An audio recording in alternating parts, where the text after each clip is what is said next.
Good morning. Welcome to the regularly scheduled meeting of the Business Inspections, Housing, and Zoning Committee for today, which is September 28th. I've been joined by Council Members Chavez, Rainville, and Osman, which is a quorum of the committee. We'll begin this morning with the consent agenda, which is items 3 through 17. Item 3 are the liquor license approvals, and 4 are the liquor license renewals. Item number 5 are the gambling license approvals. Item 6 we're going to pull for a short discussion. This is the business license operating conditions for a property at 519 and a half Cedar Avenue South. Item 7 is the electric vehicle charging ordinance. Item 8 is a grant agreement with MPHA for a sprinkler system installation at 314 Hennepin Avenue. Item number 9 is a contingency loan pool for the Curry Commons project. Item 10 is closing out the forgivable loan program for George Floyd Square loans.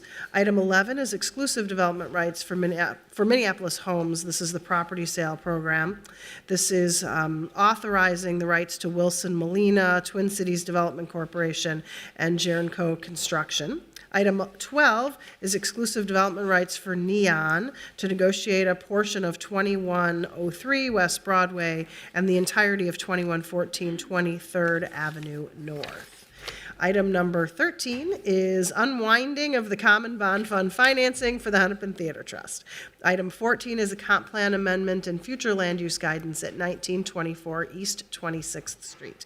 Item 15 is a rezoning at 927 and 1832 Dupont Avenue North. Item 16 is a rezoning for 2815, 2817, 2821, 44th Street West. Item 17th is a rezoning at 2318 Johnson Street Northeast. Those are the consent agenda items. Other than item number 6, is there anything else anyone would like to pull?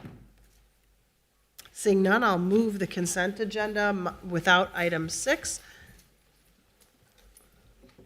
I will acknowledge Council Members Ellison and Chugtai are present before I call the vote. All in favor of the consent agenda signify by saying aye. Aye. Any opposed? Those items are approved. Thank you all for being here for those items today. On item number 6, we will ask Councilmember Osman what is his pleasure. Okay, thank you so much, Madam Chair. I do want to thank the staff for really working with me on this. This is an area of safety concern in the neighborhood, the parking in that area. So I do want to give a motion for staff direction for review in 60 days and making sure that the folks there and the community is safe operating this business. Okay, so on item number 6, it looks like we're going to keep an eye on this and review it within 60 days is the staff direction for item 6. That's clear to staff. Okay, on Councilmember Osman's motion to approve item 6, all in favor signify by saying aye. Aye. Any opposed? That item is approved. Councilmember Rainville. Yes, thank you, and I vote for approval, but Councilman Osman, I share your concern over these surface parking lots, and I look forward to working with you to work with the owners so we can improve the safety in many ways. Thank you. So thank you for bringing this to light. And then I do want to note for the record that I'm sure the room was filled with people as a result of item number 12 would be my guess. And I know everyone is in the hall, perhaps not listening to what we're saying, but it is a really big step forward. And I will call on Councilmember Ellison if he wants to say a few words and ask Mr. Hanson if you want to ask the president of Neon if he wants to say a few words. Yes, both would be great. Sorry for walking in late. I was at agenda setting, so I was still on official city business. But yeah, this is a big deal. I know that Neon is a group, is a Northside business advocacy group that has done a lot of work, works with a lot of businesses, and is now getting into incubating businesses as well. And they've worked really hard. I know that there were a number of hurdles, a number of obstacles to get to this place, especially with this parcel.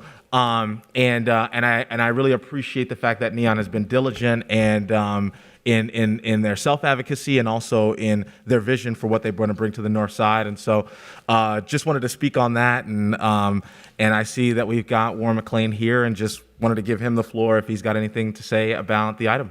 Thank you, Mr. Hanson. Mr. Hanson, did you, Mr. McLean, we are very I would say when you are going to win, you don't say anything. But since you brought so many people down today, I couldn't resist asking Mr. Hanson and you if you wanted to say a few words about item number 12. We're not too busy to hear from you. And so, Mr. Hanson. Yes, this is the next stage in realizing the vision of Neon, and I can't say it any more eloquently than you did, Councilmember, so I'm going to defer to Warren for more comments. Warren. Since you came all the way down, why don't you give us just a sense of your vision? We're very excited for you, and as I said, when you have everyone on the committee enthusiastic for you, you take that. Well, first of all, thank you for giving us the opportunity to present this project. We're thrilled with it. Thank you for your support, Councilmember Goodman, and your support, Councilmember Ellison. Councilmember Ellison helped us with the design. We redesigned the project to make sure that we could provide for affordable housing, which is one of the things that we wanted to do to increase in density. But we're excited about this project. It's been a proven concept around the country. In fact, on Monday, we're going down to Chicago to visit the hatchery, and we have a huge contingent going with us. 4 staff from Neon, Cargill, General Mills, U.S. Bank, and Bremer Bank, all attending, also with the chair of our committee, James Pierce. So there's a lot of enthusiasm around the project, and it's building. So we thank you for your support and your vision to get behind this. So I'm just saying I'm delighted with all this and the opportunity to present this project to you. Thank you. Go ahead, Councilmember Ellison.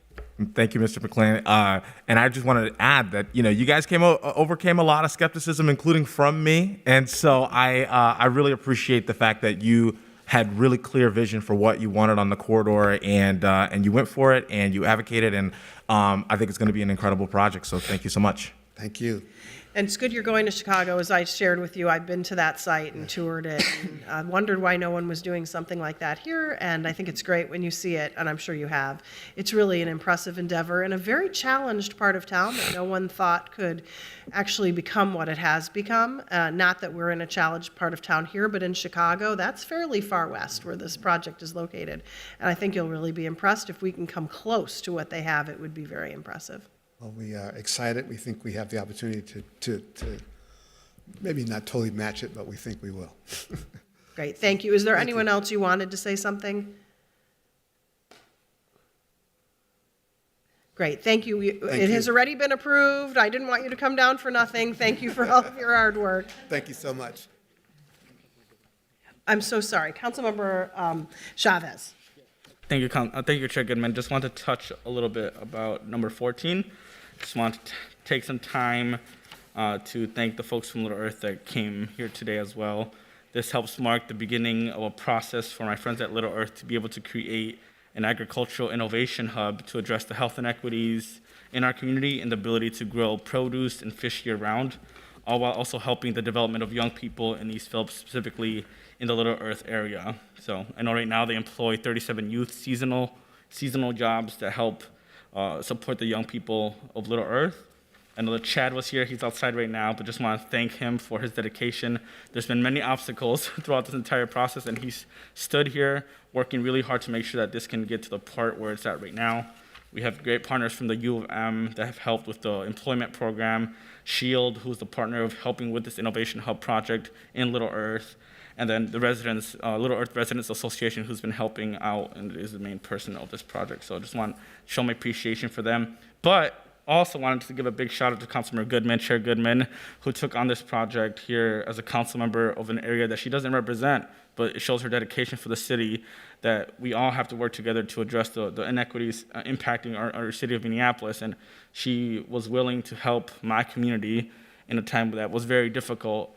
And seeing where it's going on right now and the ability that this is going to move forward and that my community is going to be able to have this thing in their backyard is really important. So just want to thank you for your dedication to serving my constituents and your representation for that. And I'll just note, too, on item number 14, some really great planning staff really wanted to figure out how to get to yes. And none of them are here today. But really, it was a struggle. And it was the planning staff who had to figure out they had to say no because that's the way the comp plan worked, and they figured out a path forward, and I want to commend them and pass on my thanks to the CPED staff and your planning team who worked with my office and Councilmember Chavez in order to get to this point, and I hope that we will give them the attention that they need in order to get from here to there now that the zoning is passed. So thank you, Mr. Poor, and everyone on your team for figuring out how to yet again solve another problem in order to make something great happen. With that, we'll move on to our two public hearing items, starting with item number 1. Ms. Lingo, welcome. Good morning. Thank you, Chair Goodman and committee members. I'm Interim Manager Amy Lingo for Business Licensing. I'm representing a report prepared by Max Cervantes for application for Billy After Dark, owned by Billy After Dark LLC. The business address is 116 First Avenue North, Suite B, in Ward 3. The applicant is requesting on-sale liquor, no entertainment, and Sunday sales.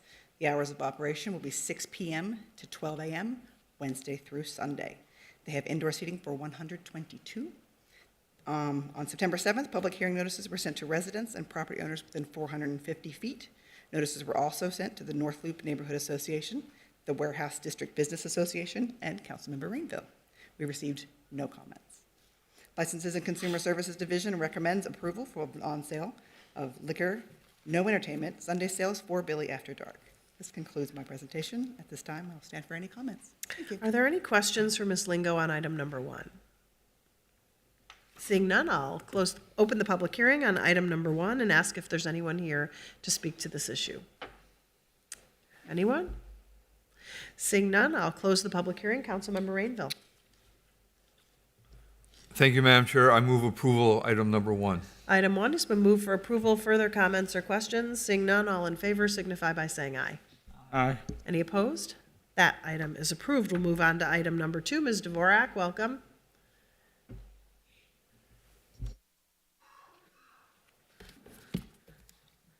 Good morning. Good morning, Chair Goodman, morning. council members. I'm Hillary Dvorak. I'm a principal planner in community planning and economic development. I'm here for item number 2 on the agenda. This is an application for AT&T Mobility. They are seeking an extension to the interim use permit for the existing 100-foot communications tower that has been constructed on the former Kmart site at 10 West Lake Street. The city does own the land. We are in the process of redeveloping the site. While that process is ongoing, AT&T requested a lease space on the site. We granted that back in January of 2021. They have subsequently come back in for a second interim use permit, and this is the third time that they are in. They are now requesting to extend the interim use permit to November 30th of 2025. That is the longest that this tower can be on the site. At that point in time, they will need to either find a different location or apply for a conditional use permit for a permanent tower location here. Obviously, we would work with them if that would become the case because we are looking at redeveloping the site. I'm not saying that's going to happen, but I'm just letting you know what could happen in November of 25. I will stand for any questions. Ms. Dvorak, is there any possibility that extending this lease will stand in the way of us redeveloping this property? No, because within the lease, there is a 30-day clause to cancel the lease with AT&T. So we are able to, I believe I have the terms correct. Yes, that is the terms that we have with AT&T right now is a 30-day rescission on the on the lease. That doesn't have to be approved by both sides. We can just say we're going to. That is my understanding, yes. Okay, great. Thank you. Are there other questions on item number 2? Seeing none, thank you for being here. We'll open the public hearing on item number 2, which is an interim use permit to allow for a temporary telecommunications tower at 10 West Lake Street. Is there anyone here to speak to this issue? Anyone? Seeing none, we'll close the public hearing. Councilmember Rainville. Thank you, Madam Chair. I move approval of item number 2. Item number 2 has been moved. Further comments or questions? Seeing none, all in favor signify by saying aye. Aye. Any opposed? That item is approved. Seeing no further business before us and without objection, I will declare the meeting adjourned. Thank you.